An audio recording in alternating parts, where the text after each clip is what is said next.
Alam ko na. Kailangan tawagan ko si Shirley. At natagpuan na sila. Sandali lang. Dali lang. Huwag muna! Bakit?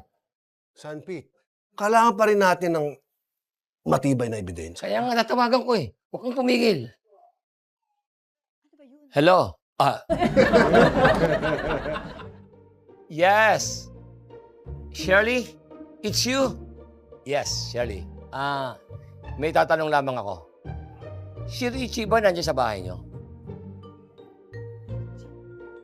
Nandyan? Kaharap mo? Okay. Pinapakain mo pero ayaw kumain at sinabi busog na siya. Confirm. Easy ka lang dyan. Shirley, huwag kang papahalata kay Richie kung ano man, sapagkat malamang nakita na namin yung kanyang number 2. Tandaan mo, huwag kang